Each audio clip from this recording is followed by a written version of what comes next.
अस्सलाम वालेकुम नाज़रीन, आज लतीफ खोसा ने इंपोर्टेड सरकार की कई काली करतूतों से पर्दा हटाया, दूध का दूध और पानी का पानी कर दिया और बहुत से बड़े इंकशाफात किए।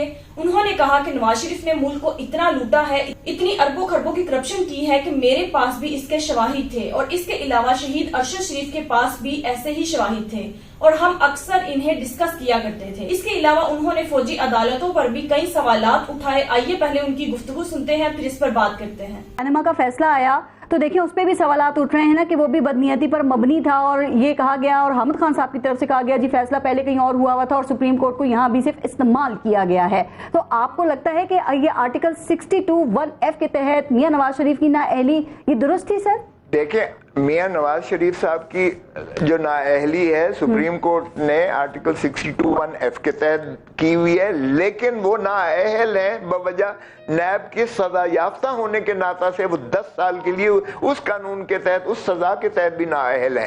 तो नवाज शरीफ साहब तो हर सूरत में नाअहल है, भले ये 100 कानून बनाते जाएं, पहले वो आए अपना जो है अपील में निकलवाएं, अपील को समाप्त करवाएं। अगर अपील से बरी होते हैं और वो 10 साल की उनकी नाअहली खत्म होती है तो फिर बात सवाल पैदा होगी कि क्या 62(1)(f) का जो सुप्रीम कोर्ट का फैसला है उसमें क्या आईनी तरमीम की जरूरत है या एक सबऑर्डिनेट लेजिस्लेशन जो इन्होंने कानून बनाया है कि 5 साल होगी। वो जो इलेक्शन एक्ट 2017 में वही जो तरमीम की है और 5 साल मुद्दत कर दी है नाअहली की, फायदा मियां साहब को होगा? आपका क्या ख्याल है? ये इसके लिए आप समझते हैं कि वो पार्लियामेंट को 2/3 अक्सरियत से तरमीम करनी पड़ेगी 62(1)(f) में?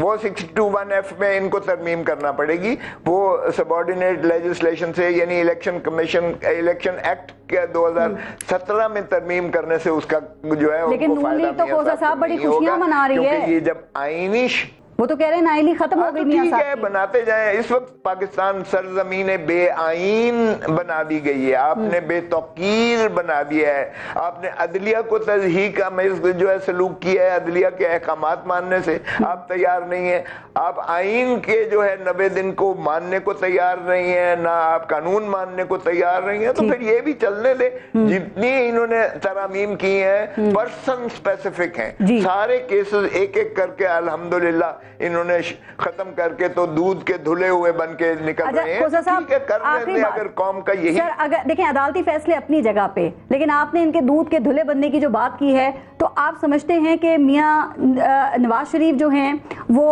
करप्ट हैं और उन्होंने करप्शन करके जायदादें बनाई हैं? आपके ख्याल में? मेरी कमेटी, मेरी सरबराही में कमेटी चेयरमैन बिलावल भुट्टो जरदारी साहब ने बनाई थी, मेरे साथ फारूक नाइक थे उसमें, मेरे साथ एतजाज आसन थे उसमें रजा रब्बानी और नैयर बुखारी थे, हमारी 5 रुकनी, मैं सरबराह था बतौर सेक्रेटरी जनरल पाकिस्तान के। यकीन करें पारिस जो पनामा लीक वाले थे, हमारे पास शवाहिद है, उसमें अरशद शरीफ को भी कभी कभी हमारे साथ वो डिस्कस कर लेते थे, वो भी उनके पास भी काफी इंफॉर्मेशन और नॉलेज थी। ये इतने फूल प्रूफ केस हैं, करप्शन की इंतहा हो गई है, लूटा गया है इस मुल्क को, धरती माँ को जिस तरह से लूटा गया है, आपकी सोच है और जिस तरह से आपके जो है फाइनेंस मिनिस्टर का इकबाल जुर्म, इकबाल जुडिशियल कन्फेशन मेरे पास आज भी मौजूद है, उसमें जो उन्होंने बताया है कि काजी फैमिली के थ्रू ये जो है मनी लॉन्ड्रिंग करते थे शरीफ बरादरान और फिर ये जो है लेयरिंग करके उसको वाइट किस तरह करते थे, ये सारी चीजों का जो है इहाता अगर आप करें तो मुझे तो समझ नहीं आती है। इनकी तो दौलतें बढ़ती जा रही हैं और पाकिस्तान गरीब से गरीब तर होता चला जा रहा है, अवाम हमारी जो है धकेली जा रही है। ये तो फिर अल्लाह ही फैसला करेगा इसका, मैं तो क्या कह सकता हूँ। या चलिए एक सवाल ये है कि ये अदालतों पर इतना एक्टिविज्म जो है जो दिखाया जा रहा है, इसकी वजह क्या है? माजी में तो कभी ऐसा जोश और जज्बा नहीं दिखाया गया। ये फौजी अदालतें तो सर पहले भी कायम होती रही हैं, बनती रही हैं, अब इस बार क्या हुआ?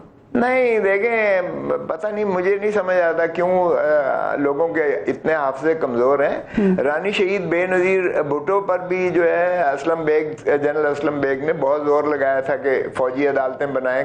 बीबी ने कहा कि सिविलियंस का ट्रायल फौजी अदालतों में नहीं हो सकता है और इसीलिए उस वक्त एतजाज आसन जो है वो इंटीरियर मिनिस्टर थे और उन्होंने बराह रास्त जब नशिस्त हुई थी तो उसमें उन्होंने मुखालफत की और जब बीबी की हुकूमत को तो 58(2)(b) में बर्खास्त किया गया तो उसमें ये इल्जाम भी एक लगा था कि बीबी ने फौजी अदालतें नहीं बनाई, यानी बीबी ने अपनी हुकूमत तो तोड़वा ली, लेकिन फौजी अदालतें उन्होंने सिविलियंस के ट्रायल के लिए नहीं कबूल की थी। अब आप समझते हैं कि ये फौजी अदालतें सिरे से ही नहीं होना चाहिए, या फिर पार्लियामेंट की 2/3 अक्सरियत से आईनी तरमीम होनी चाहिए, जैसे कि 21वीं और 23वीं तरमीम के तहत फौजी अदालतें बनी थी? इस वक्त क्या इशू है? देखें, अगर APS का जो सानिया हुआ था उसमें सारी कौम जो है बहुत ज्यादा मुश्ताइल थी, और उसमें भी एक तो एलिमेंट ये है कि बाहर से आए थे, जो टेररिस्ट आए थे, दहशतगर्द तंजीम के आए थे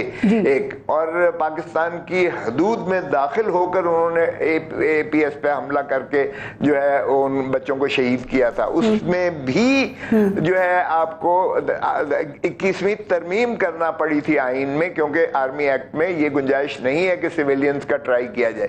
तो हमारा और उसको भी बाय द वे 21वीं तरमीम को जो नामजद चीफ जस्टिस हैं काजी फाइज ईसा साहब, उन्होंने डिस्ट्रिक्ट बार एसोसिएशन रावलपिंडी बनाम वफाक, उसमें उन्होंने जो फैसला किया उसमें उन्होंने उस तरमीम को भी कलअदम करार दिया कि ये भी अदलिया की आजादी और ट्राइकोटोमी ऑफ पावर और ग्रैंड नॉर्म को ये मजरूह करती है, ये आइन की रूह के मुतसादिम है। अगरचे वो माइनॉरिटी जजमेंट थी, लेकिन 10 जज साहबान ने जो फैसला दिया था। सर, लेकिन 2-3 चीजें और हैं खोसा साहब, और 6 जज साहबान जो वजीर कानून हैं आजम नजीर तारड़ साहब, ये 2 हफ्ते पहले इन्होंने दी नेशन में एक तफसीली आर्टिकल लिखा है, और उसमें इन्होंने कई हवाले दिए हैं कि सिविलियंस का आर्मी कोर्ट में, फौजी अदालतों में उनका ट्रायल हो सकता है। वो ये कहते हैं कि CRPC के सेक्शन 549 की शिक 3 के तहत जो अफराद भी किसी फौजी अमलाक पर हमला करें तो उनको फौजी अदालत के हवाले किया जा सकता है। मजीद आजम नजीर तारड़ साहब ये लिखते हैं कि ये ट्रायल ओपन होगा, कानून शहादत समेत तमाम कवानीन यहाँ अप्लाई होंगे, और हाई कोर्ट और सुप्रीम कोर्ट में भी अपील हो सकती है। इनको नहीं पता सर? इससे ज्यादा मसख नहीं किया जा सकता हकायक को और कानून और आइन को। आजम नजीर तारड़ मेरे शागिर्द हैं, मैंने इनको उंगली पकड़ के कानून की हरूफ अबजद सिखाई है। तो खुदारा कोई ऐसे जो मुझसे सीनियर हो उनका तो आप हवाला दें तो मुनासिब भी होगा, लेकिन मैं अर्ज करता चलूं, ये चीजें सारी सुप्रीम कोर्ट के सामने बहस हो रही है। हमने इस पे शेर हासिल बहस किया है, और बदकिस्मती से वफाकी हुकूमत जो है वो इसलिए ऑब्स्ट्रक्टिव है, इसको प्रोलॉन्ग करने पे तुली हुई है, क्योंकि ये हमने साबित कर दिया है, जो है FB Ali, brigadier FB Ali के केस से लेकर 1975 सुप्रीम कोर्ट लियाकत हुसैन का केस जो था, मोहतरम नवाज शरीफ साहब ने खुद ऑर्डिनेंस बनाया था, जिस ऑर्डिनेंस को सुप्रीम कोर्ट ने स्ट्राइक डाउन कर दिया कि सिविलियंस को फौजी अदालत में ट्राई नहीं हो सकता है। एक बात तो ये है कि फौजी अदालतें दुनिया सारी में जो है कोई इनको तस्लीम नहीं करता है। दूसरा, हमने वो लगाई है ICJ की, इंटरनेशनल कोर्ट ऑफ जस्टिस की रिपोर्ट लगाई है कि पाकिस्तान में 2015 से 2018 के दरमियान 3 सालों में 667 ट्रायल्स हुए हैं मिलिट्री कोर्ट के, और 665 में सजा हुई है, और 665 की सजा जो है वो कन्फेशनल इकबाल जुर्म हुई है। यानी ये मजाक इससे बड़ा नहीं हो सकता।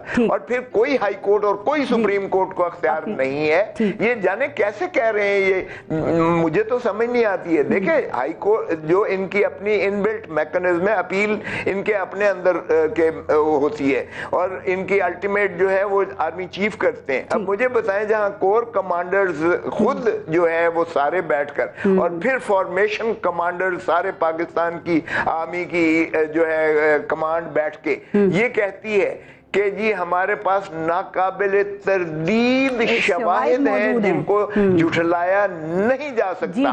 उसके बाद मुझे बताएं, जब फैसला सुना दिया सारी आर्मी इलीट और सारी आर्मी कमांड और सारे कोर कमांडर्स ने और फॉर्मेशन कमांडर्स ने, पाकिस्तान की टोटल आर्मी ने जब ये फैसला सुना दिया, तो उसके बाद आर्मी ट्रायल कोई कर्नल या ब्रिगेडियर जो है वो इंसाफ फराहम कर सकता है? इसके इस फतवा दिया गया है। नाज़रीन, इम्पोर्टी सरकार का कहना है कि इमरान खान उन पर इल्जाम लगाता है, उन्हें चोर और डाकू कहता है। आज तो लतीफ खोसा ने भी इस बात की तस्दीक कर दी कि नवाज शरीफ ने मुल्क में अरबों खरबों की करप्शन की है और इसने मुल्क का दिवालिया निकाल दिया है और मुल्क की तबाही का जिम्मेदार है। इसके अलावा अरशद शरीफ को भी इसीलिए शहीद करवा दिया गया कि उसके पास ऐसे नाकाबिले तरदीद शवाहिद थे जिसकी वजह से मुल्क को लूटने वाले बड़े बड़े लोग फंस सकते थे।